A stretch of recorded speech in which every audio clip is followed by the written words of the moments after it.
If I were the devil, if I were the prince of darkness, I'd want to engulf the whole world in darkness, and I'd have a third of its real estate and 4/5 of its population, but I wouldn't be happy until I had seized the ripest apple on the tree. So I'd set about, however necessary, to take over the United States. I'd subvert the churches first. I'd begin with a campaign of whispers. With the wisdom of a serpent, I would whisper to you as I whispered to Eve, do as you please. To the young, I would whisper that the Bible is a myth. I would convince them that man created God instead of the other way around. I would confide that what's bad is good and what's good is square. And the old I would teach to pray after me, Our Father, which art in Washington.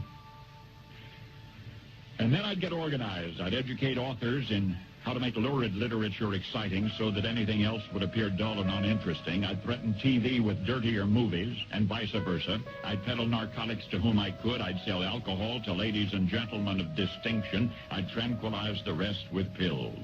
If I were the devil, I'd soon have families at war with themselves, churches at war with themselves, and nations at war with themselves, until each in its turn was consumed.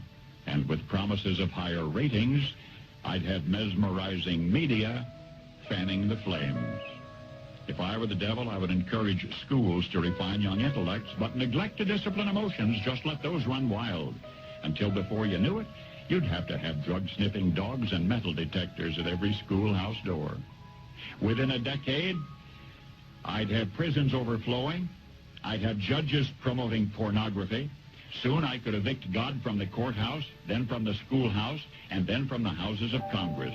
And in his own churches, I would substitute psychology for religion and deify science.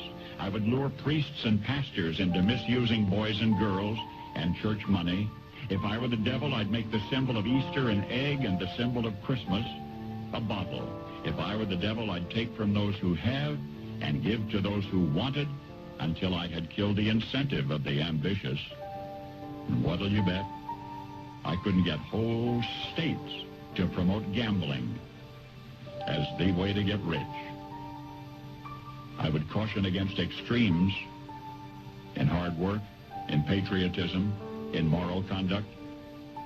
I would convince the young that marriage is old-fashioned, that swinging is more fun, that what you see on TV is the way to be. And thus I could undress you in public, and I could lure you into bed with diseases for which there is no cure. In other words, if I were the devil, I'd just keep right on doing what he's doing.